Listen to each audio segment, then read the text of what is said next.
Hello students, you are most welcome to 12th class chemistry English medium. Students, our chapter 7 P block element is going on और P block वाले इस chapter में today's in this video we are going to study about allotropes और phosphorus. phosphorus के allotropes कितने होते हैं और phosphorus के allotropes की क्या प्रॉपर्टीज़ होती हैं वो आपको हम इस वीडियो में एक्सप्लेन करने जा रहे हैं. Then students listen to me. Phosphorus जो होता है वो अर्थ क्रस्ट में मिनरल्स की फॉर्म में प्रेजेंट होता है. ये फर्स्ट में मैंने आपको बताया था जब ग्रुप 15 को स्टार्ट किया था कि फॉस्फोरस जो है वो मिनरल्स की फॉर्म में होता है और इसके जो मिनरल्स है मेनली कौन कौन से होते हैं, एपेटाइट और फ्लोर एपेटाइट, है ना. तो चलो थोड़ा सा ध्यान आ जाएगा आपको. Phosphorus found in minerals as apatite. Apatite का फॉर्मूला क्या होता है? Ca9PO4 का होल 6 ये होता है. एंड फ्लोर एपेटाइट, और फ्लोर एपेटाइट का फॉर्मूला क्या होता है? Ca9PO4 का होल 6 CaF3. ये फ्लोर एपेटाइट होता है ना. इन दोनों की फॉर्म में ये प्रेजेंट होता है. CaF2 होता है भी ये. इन दोनों की फॉर्म में आपको फॉस्फोरस ऑब्टेन होता है अर्थ क्रस्ट से. ये मोस्ट एविडेंट नॉन मेटल है और ग्रुप 15 का मेंबर है. अब देखो फॉस्फोरस हैव 3 एलोट्रोप्स. फॉस्फोरस के कितने एलोट्रोप्स होते हैं? 3 एलोट्रोप्स होते हैं. ठीक है ना. कौन कौन से? देखो white phosphorus, second red phosphorus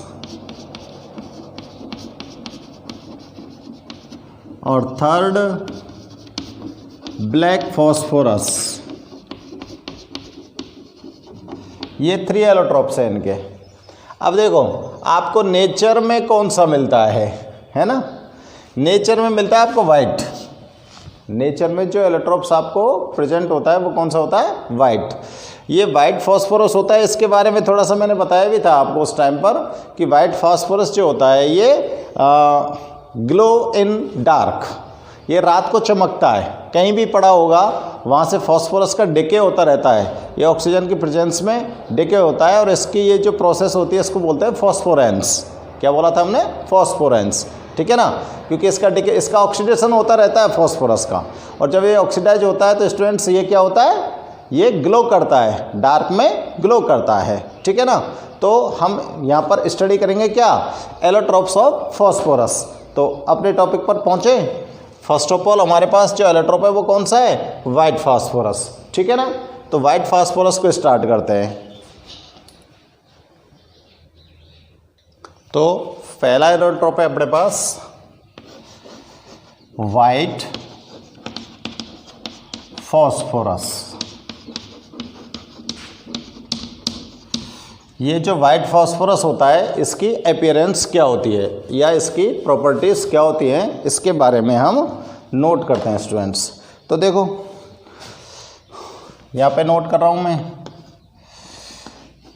it is a translucent. White phosphorus जो होता है वो क्या होता है? It is a translucent white vaccine solid. मोम जैसा होता है, वाइट वैक्सी सॉलिड होता है. ठीक है ना. जो कैसा होता है नेचर में? पॉइजनस होता है. तो लिख सकते हैं it is poisonous and insoluble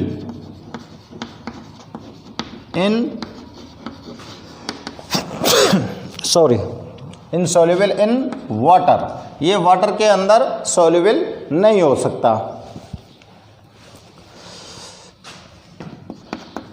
एक और बता रहा था मैं, इट ग्लो इन डार्क, ये रात को क्या होता है, चमकता है, ठीक है ना, रात को क्या करता है, चमकता है। ये जो वाइट फास्फोरस होता है ये वैक्सी सॉलिड है ना, तो थोड़ा सा कैसा होगा, सॉफ्ट होगा, और सॉफ्ट होगा तो आप इसको नाइफ से इजी वे में कट कर सकते हो, ठीक है ना। तो लिख सकते हैं हम, it is soft and it is soft and cut with knife, यह सॉफ्ट है और चाकू से इसको आप काट सकते हो, ठीक है ना। ये वाइट फास्फोरस जो होता है ये सोडियम हाइड्रोक्साइड के सॉल्यूशन में डिजॉल्व हो जाता है। किसके अंदर डिजॉल्व हो जाता है, सोडियम हाइड्रोक्साइड के सॉल्यूशन में। और यहाँ पर ये जब सॉल्युबल होता है तो ये इनर्ट एटमॉस्फेयर में ये कुछ प्रोड्यूस करता है।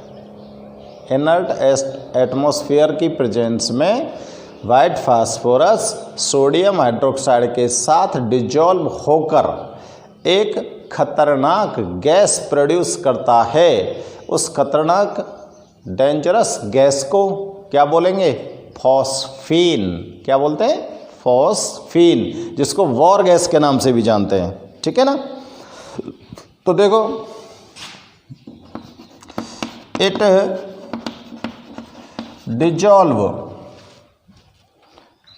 Dissolve in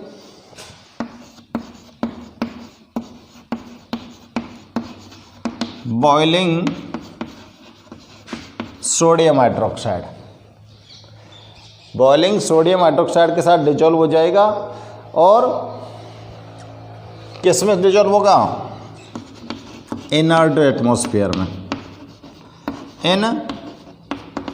inert atmosphere.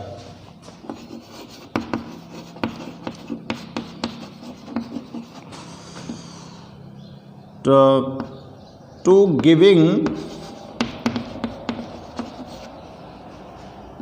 a poisonous gas called phosphine, phosphine नहीं, फॉस्जीन, ठीक है ना। ये बहुत ही खतरनाक गैस होती है फॉस्जीन, ठीक है। तो देखो कैसे डिजॉल्व हो सकता है ये। फॉस्फोरस को ऑलवेज हम P4 फॉर्म में डिनोट करते हैं। ये अभी मैं इसकी स्ट्रक्चर अभी मैंने बता दी थी और अभी बताऊंगा आपको। सोडियम हाइड्रोक्साइड का बॉइलिंग सॉल्यूशन बनाइए और बॉइलिंग सॉल्यूशन बनेगा तो यहाँ पर ये आपको प्रोड्यूस करेगा क्या, phosphine PH3 plus Na2H2PO4, Na2H2 नहीं, द सोडियम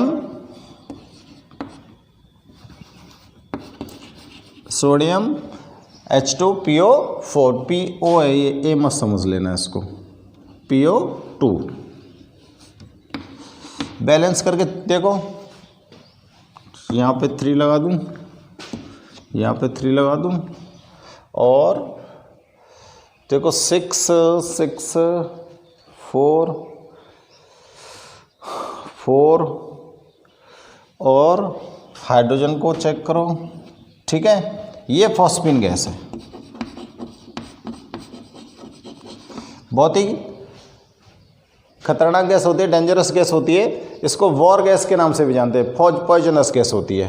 तो जो वाइट फॉस्फोरस होता है, ये वाइट फॉस्फोरस वैसे तो इंसॉल्युबल होता है वाटर के अंदर, है ना, बट अगर बॉइलिंग सोडियम हाइड्रोक्साइड के सॉल्यूशन में इनर्ट एटमॉस्फेयर के अंदर आप वाइट फास्फोरस को डाल देते हो तो इसके अंदर से एक बहुत ही डेंजरस पॉइजनस गैस प्रोड्यूस होती है जिसको फॉस्फीन कहते हैं। ठीक है ना, क्या बोलेंगे इसको? फॉस्फीन।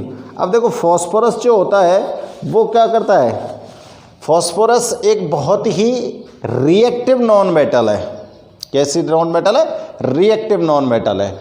और रिएक्टिव नॉन मेटल कैसी होती है कि अगर आप इसको ओपन एटमॉस्फेयर में खुला छोड़ दें, है ना, ओपन एटमॉस्फेयर में लग दो तो ये रीडली कैचेस फायर, ये तुरंत प्रभाव से आग पकड़ लेता है। क्यों? इसका ऑक्सीडेशन होता है ना। तो एक प्रॉपर्टी और इसकी नोट कर सकते हैं हम, तो इट इज, ये जो फॉस्फोरस होता है readily catches fire,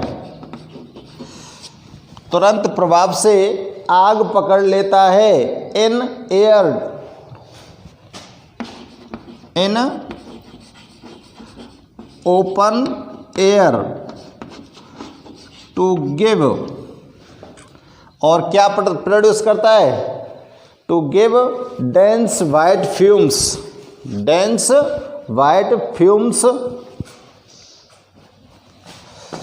dense white fumes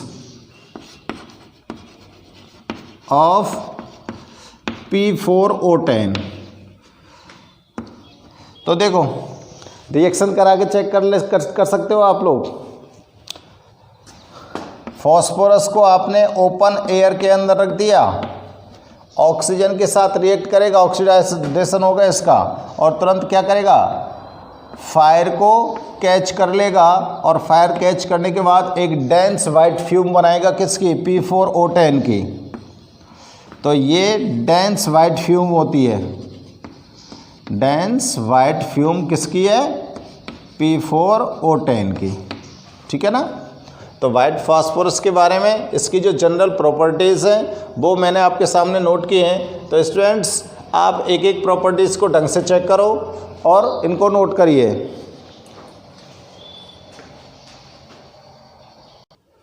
देखो वाइट फास्फोरस की स्ट्रक्चर क्या होती है? स्ट्रक्चर, वाइट फास्फोरस जो होता है ये ट्राइगोनल स्ट्रक्चर फॉर्म करता है। ठीक है ना। और ट्राइगोनल स्ट्रक्चर में क्या होता है स्टूडेंट्स इसके में कि इसको P4 से आप डिनोट करते हो। तो वाइट फास्फोरस का जो वन मॉलिक्यूल है वो 4 फास्फोरस के एटम्स से फॉर्म होता है। तो देखिए ये फास्फोरस का 1 एटम, और ये सेकंड एटम, ये सेकंड एटम, और ये इसका 4th एटम। ठीक है ना। अब इनको सभी को आप क्या कर दो? अटैच कर दो। इसको अटैच कर दो, इसको अटैच कर दो, ये इस तरह से अटैच हो जाते हैं। ठीक है ना। तो देखो यहाँ पर ट्राइगोनल स्ट्रक्चर आपको फॉर्म करनी है। तो देखो एंगल चेक करते हैं हम। इनका जो एंगल होता है ना 60 डिग्री का होता है। फॉस्फोरस के 2 एटम्स के बिटवीन जो एंगल होता है वो कितने डिग्री का है? 60 डिग्री का। देखो इस एंगल को चेक कर लो आप, ये 60 डिग्री का है। इस एंगल को चेक करो आप, ये 60 डिग्री का है। तो ये वाइट फास्फोरस की स्ट्रक्चर होती है ट्राइगोनल। ठीक है ना। ट्राइगोनल स्ट्रक्चर फॉर्म करता है। और इसके बाद अब फास्फोरस का जो सेकंड एलोट्रोप है वो कौन सा लेते हैं हम? Red phosphorus, red phosphorus. ठीक है ना। वाइट फास्फोरस हो गया, अब क्या लेते हैं हम? Red phosphorus. ये वाली स्ट्रक्चर आप वाइट फास्फोरस की बना रहे हो, नीचे लिख सकता हूं मैं वाइट फास्फोरस। ठीक है ना। तो रेड फास्फोरस कैसा होता है और किस तरह से आप इसको ऑब्टेन कर सकते हो? तो देखो जब वाइट फास्फोरस भाई देखो मेरी बात को ध्यान से सुनो, वाइट फास्फोरस जो है वो तो आपको नेचर से ऑब्टेन हो गया है ना। नेचर में जो भी फास्फोरस आपको ऑब्टेन होगा वो वाइट होगा। कौन सा एलोट्रोप होगा? वाइट होगा। अब वाइट फास्फोरस बहुत ही रिएक्टिव होता है, ये आपको मैंने अभी बताया था। और रिएक्टिव होने के कारण ये क्या है, रीडली फायर को कैच कर लेता है ना। तो अगर वाइट फास्फोरस को कुछ टेम्परेचर पर हीट कर दिया जाए, जैसे 500 केल्विन से कुछ टेम्परेचर पर, 500 केल्विन से कुछ एबव टेम्परेचर पर अगर इसको हीट कर दिया जाए तो ये कन्वर्ट हो जाता है रेड फास्फोरस में, ठीक है ना। वाइट फास्फोरस को थोड़ा सा हीट कर देते हैं तो ये रेड फास्फोरस में कन्वर्ट हो जाता है। तो नोट करते हैं, red phosphorus, red phosphorus is obtaining by heat, obtaining by obtaining लिखूँ या obtained लिखूँ? obtained by heating, ये सही रहेगा। obtaining by heating white phosphorus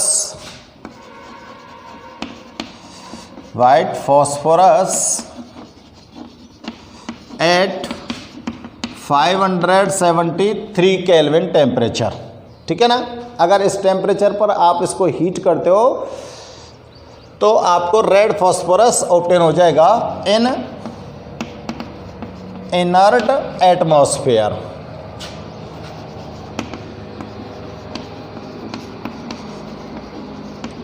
ठीक है भाई, रेड फास्फोरस आपको किस तरह से ऑब्टेन हुआ है। तो ये वाली जो स्ट्रक्चर बन रही है पीछे वाली, इसको हटा दूँ मैं यहाँ से, है ना, कहीं आपको दिक्कत हो जाए, कहीं ऐसा समझें कि सर रेड फास्फोरस के बारे में तो नहीं लिख रहे हो। तो ये सारी चीज़ें मैं हटा देता हूँ।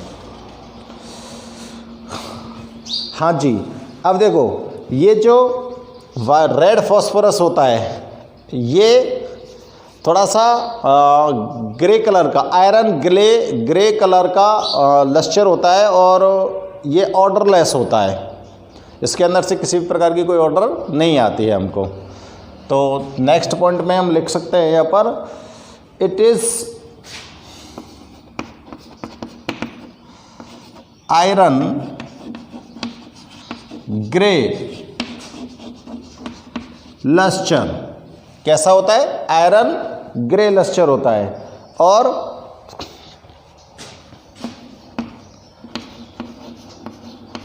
Order less and non poisonous. और कैसा है ये? पॉइजनस नहीं है, नॉन पॉइजनस सब्सटेंस, ठीक है भाई। वाइट फास्फोरस तो पॉइजनस है और रेड फास्फोरस नॉन पॉइजनस है। अब देखो ये रेड फास्फोरस क्या वाटर के अंदर सॉल्युबल है? नहीं है। ये रेड फास्फोरस भी वाटर के अंदर सॉल्युबल नहीं है, लेकिन ये एक चीज़ के अंदर सॉल्युबल है। तो देखो red phosphorus is not soluble in water but soluble in carbon disulphide. किसके अंदर सॉल्युबल है? Carbon disulphide. फॉर्मूले से काम चल जाएगा। क्या बोलेंगे इसको? कार्बन डाइसल्फाइड के अंदर ये सॉल्युबल हो सकता है। और देखो ये जो रेड फास्फोरस होता है ये डार्क में ग्लो नहीं करता है, क्योंकि इसकी रिएक्टिविटी वाइट फास्फोरस के कंपैरिजन में लेस है ना। अगर डार्क में ग्लो नहीं कर रहा है तो इसकी रिएक्टिविटी वाइट फास्फोरस के कंपैरिजन में कैसी है? लेस। तो नेक्स्ट पॉइंट पर हम नोट कर सकते हैं, it is less reactive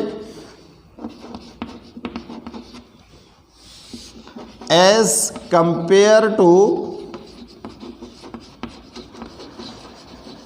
white phosphorus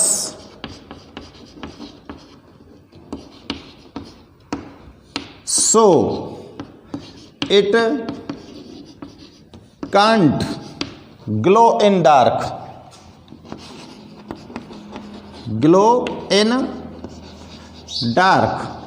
तो ये रात को नहीं चमकता है, इसकी रिएक्टिविटी कम है तो रात को नहीं चमकता है। कौन?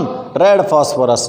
अब देखो वाइट फॉस्फोरस जो है उसको जैसे आपने ओपन एटमॉस्फेयर में लाए तो तुरंत वो ग्लो करने लग गया, उसका ऑक्सीडेशन हो गया और वाइट फ्यूम उसने फॉर्म कर दी, है ना। और अगर थोड़ा सा टेम्परेचर बढ़ गया तो स्टूडेंट्स ये तुरंत कन्वर्ट हो जाएगा रेड फॉस्फोरस में। तो वाइट फॉस्फोरस तो ऐसी फॉर्म है फॉस्फोरस की जो स्टेबल नहीं है। भाई वाइट फॉस्फोरस की कोई स्टेबिलिटी है क्या? नहीं है, बट रेड फॉस्फोरस की स्टेबिलिटी है। और ऐसा आप विजिबल करते हो, बताओ कहाँ पर विजिबल करते हो रेड फॉस्फोरस को? अरे मैच बॉक्स देखा है ना आप लोगों ने? मैच बॉक्स पर जहाँ पर आप उसकी माचिस के ऊपर जहाँ पर उसकी तीली को आप जलाते हो उस जगह पर जो फॉस्फोरस लगा हुआ है वो रेड फॉस्फोरस ही तो है, जिससे वो फ्रैक्शन करके तीली जलती है ना। मैच बॉक्स की जो स्टिक है वो वर्न करती है, जिस जगह पर आप उसको फ्रैक्शन करते हो तो वो वाइट फॉस्फोरस है। तो ये स्टेबल कंडीशन में प्रेजेंट होता है ना, तो इसकी स्टेबिलिटी है। तो लिख सकता हूं मैं इट इज स्टेबल एलोट्रॉप। ये कैसा एलोट्रॉप है? स्टेबल है। और अगर इसकी स्ट्रक्चर की बात करूं तो इसके अंदर फॉस्फोरस का 1 मॉलिक्यूल P4 होता है ना। तो इसमें P4 मॉलिक्यूल की चेन्स आपस में एक दूसरे के साथ ऐड होती हैं इसकी स्ट्रक्चर के अंदर। क्लियर है ना? तो देखो इट इज कंसिस्टिंग, दिख रहा है कि नहीं चीज? consisting of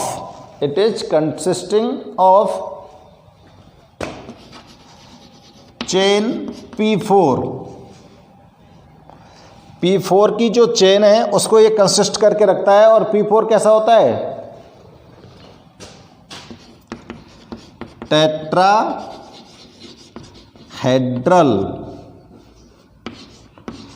linked together. भाई P4 की जो टेट्राहेड्रल स्ट्रक्चर होती है उस टेट्राहेड्रल की स्ट्रक्चर एक दूसरे के साथ लिंक्ड होती है और लिंक्ड होकर ये P4 की जब चैनें आपस में लिंक्ड हो रही हैं तो यहाँ पर कौन सा फॉस्फोरस फॉर्म होगा? Red phosphorus.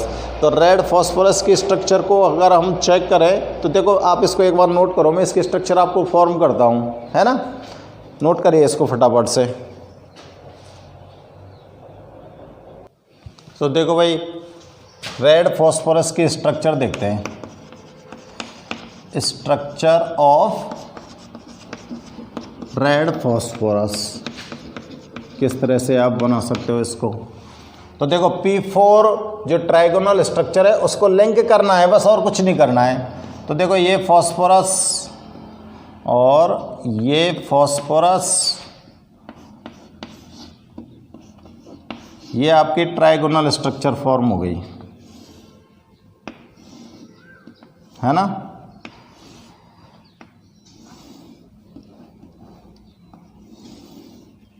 इस तरह से यहाँ पर लिंक कर दो, ये लिंक हो गया फॉस्फोरस के दूसरे मॉलिक्यूल से। ये फॉस्फोरस आ गया, यहाँ पे लिख दो फॉस्फोरस और इसके जस्ट नीचे एक फॉस्फोरस यहाँ पे फॉर्म कर दो। इस तरह से आप लिंक करते चले जाओ इसको। यहाँ पे लिंक कर दो, है ना।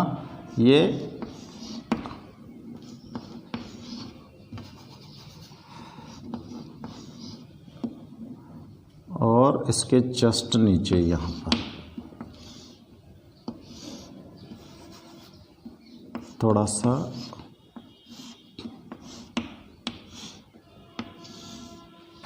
और एक और यूनिट को लिंक कर दो आप।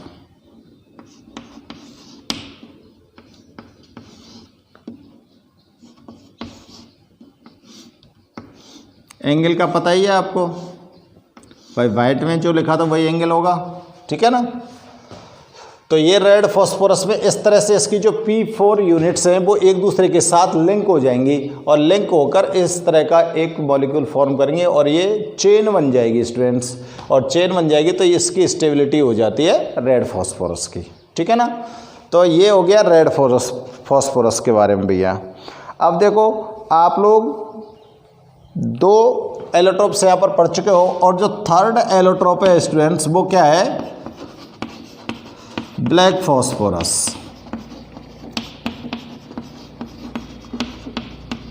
थर्ड एलोट्रोप्स क्या है आपके पास, ब्लैक फॉस्फोरस, ठीक है ना।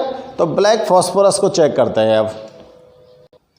हाँ जी, तो देखो ब्लैक फॉस्फोरस जो होता है स्टूडेंट्स, थोड़ा सा मेरी बात को आप सुन लो। ब्लैक फॉस्फोरस 2 टाइप्स का होता है, एक तो अल्फ़ा ब्लैक फॉस्फोरस और दूसरा होता है बीटा ब्लैक फॉस्फोरस, ठीक है। कितने टाइप का है, 2 टाइप्स का। एक तो होता है अल्फ़ा ब्लैक फॉस्फोरस और दूसरा होता है beta black phosphorus. Alpha black phosphorus को आप ऑब्टेन करोगे किससे, रेड फॉस्फोरस से। भाई अल्फ़ा ब्लैक फॉस्फोरस को आप किससे ऑब्टेन करोगे, रेड फॉस्फोरस से, ठीक है ना। और रेड फॉस्फोरस से कैसे करेंगे कि आप लोग ऐसा करो, एक सील्ड ट्यूब लो, ये कोई सील्ड ट्यूब है ना, ये कैसी हो गई, एक सील्ड ट्यूब। और इस सील्ड ट्यूब के अंदर क्या करना है आपको, रेड फॉस्फोरस डाल देना है। और रेड फॉस्फोरस को आप लोग क्या करिए, हीट करिए। और हीट करना है आपको 803 केल्विन टेम्परेचर पर। जैसे आप रेड फॉस्फोरस को एक सील्ड ट्यूब के अंदर 803 केल्विन टेम्परेचर पर हीट करते हो तो आपको अल्फ़ा ब्लैक फॉस्फोरस ऑब्टेन होगा। समझ गए मेरी बात को, अल्फ़ा ब्लैक फॉस्फोरस कैसे ऑब्टेन होगा। भाई ब्लैक फॉस्फोरस 2 टाइप का है, अल्फ़ा और बीटा ब्लैक फॉस्फोरस। जिसमें से अल्फ़ा को आप कैसे ऑब्टेन करोगे कि भाई अल्फ़ा ब्लैक फॉस्फोरस ऑब्टेन करने के लिए हमको क्या करना है कि रेड फॉस्फोरस को एक सील्ड ट्यूब के अंदर डाल दो और डालने के बाद उसे 803 केल्विन टेम्परेचर पर हीट कर दो तो ये कन्वर्ट हो जाएगा अल्फ़ा ब्लैक फॉस्फोरस में। अब आपको बीटा ब्लैक फॉस्फोरस ऑब्टेन करना है, तो बीटा ब्लैक फॉस्फोरस के लिए आपको क्या करना पड़ेगा, यहाँ पर आपको यूज़ करना है बच्चों क्या, वाइट फॉस्फोरस। क्या यूज़ करना है, वाइट फॉस्फोरस।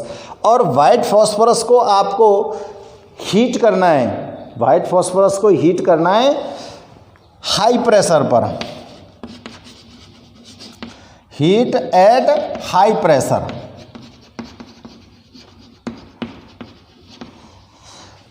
जब वाइट फॉस्फोरस को आप हीट करोगे और इस पर टेम्परेचर इतना रखो आप 473 केल्विन।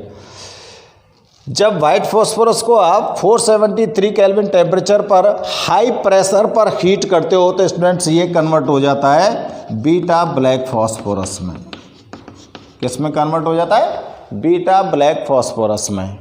और दोनों अल्फ़ा और बीटा जो ब्लैक फॉस्फोरस होते हैं ये दोनों के दोनों फॉर्म ब्लैक फॉस्फोरस की स्टेबल है।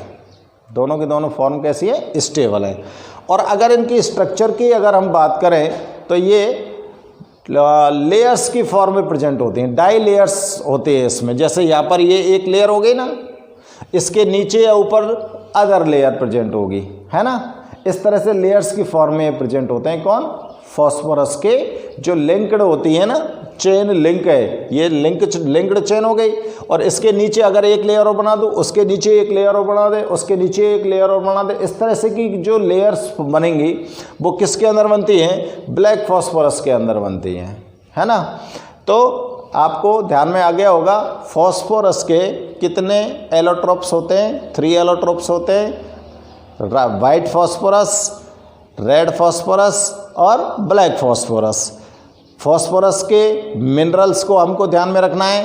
कौन कौन से मिनरल्स हैं? जो फॉस्फोरस की जो रॉक्स होती हैं, फॉस्फोरस से मेड जो रॉक्स होती हैं, उन रॉक्स के अंदर जो मिनरल्स ऑब्टेन होते हैं, उन रॉक्स के जो मेन कंपोनेंट होते हैं वो कौन कौन से होते हैं? एपेटाइट और फ्लोरोएपेटाइट, है ना।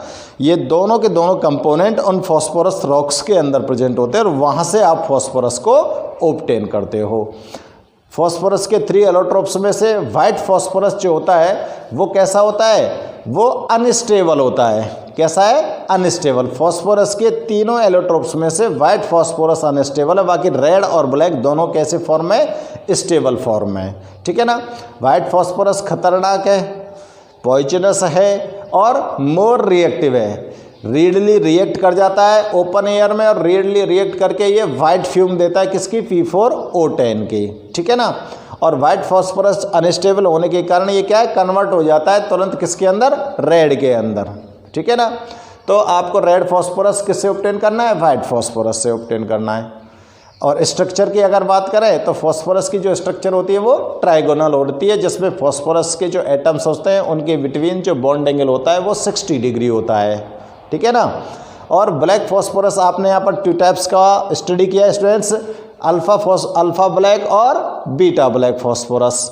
अल्फ़ा ब्लैक फॉस्फोरस को आप ऑब्टेन करोगे किससे? रेड फॉस्फोरस को सील्ड ट्यूब में हीट कर दो 803 केल्विन टेम्परेचर पर, तो आपको अल्फ़ा ब्लैक फॉस्फोरस ऑब्टेन हो जाएगा। और बीटा ब्लैक फॉस्फोरस अगर आपको ऑब्टेन करना है तो क्या करना पड़ेगा? वाइट फॉस्फोरस को आप हायर प्रेशर पर हीट करिए, हायर प्रेशर पर हीट करिए, आपको बीटा ब्लैक फॉस्फोरस ऑब्टेन हो जाएगा, ठीक है ना। तो आपने ये एलोट्रोप्स यहाँ पर चेक किए।